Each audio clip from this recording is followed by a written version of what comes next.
අපි අයත් එකතු වෙලා ඉන්නේ මැක්සිස් හයර් දුවන ටයර් වාසනා දිනුම් ඇදීමත් එක්ක අපිත් එක්ක තවත් වාසනාවන්ත එක්ක එකතු වෙලා ඉන්නවා. අපිට පොඩ්ඩක් කියන්නකෝ වාගේ නම කොහොමද කියලා.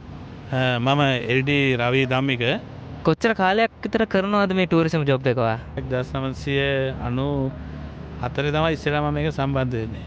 අපි දැක්ක මැක්සිස් ටයර්ස් තමයි දාලා තියෙන්නේ වාහනේට දැනටත්. මොකද ඔයා හිතන්නේ මැක්සිස් ටයර් එක ගැන?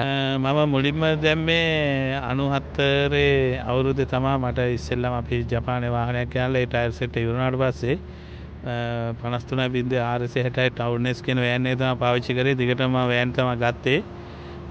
එදා ඉඳන් මම මැක්සිස් තමයි පාවිච්චි කරන්නේ. සාමාන්‍යයෙන් කිලෝමීටර් ලක්ෂේ 90,000 වගේ දුවන්න පුළුවන්.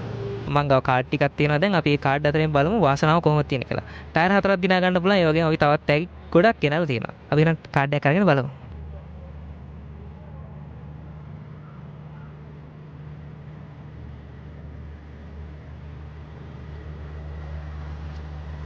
රයිට් බලන්න මොකක්ද හම්බෙලා තියෙන්නේ කියලා.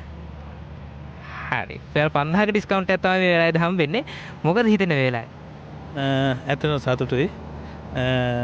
පෙර 5000ක් හරි මැක්සිස් 8 year නවතම සුදු වකුරු ටයරය දැන් ශ්‍රී ලංකාවේ. ඔබේ වෑන් රථය සඳහා 2025 නිෂ්පාදිත ටයර් අදම ඇනවුම් කරන්න. මැක්සිස්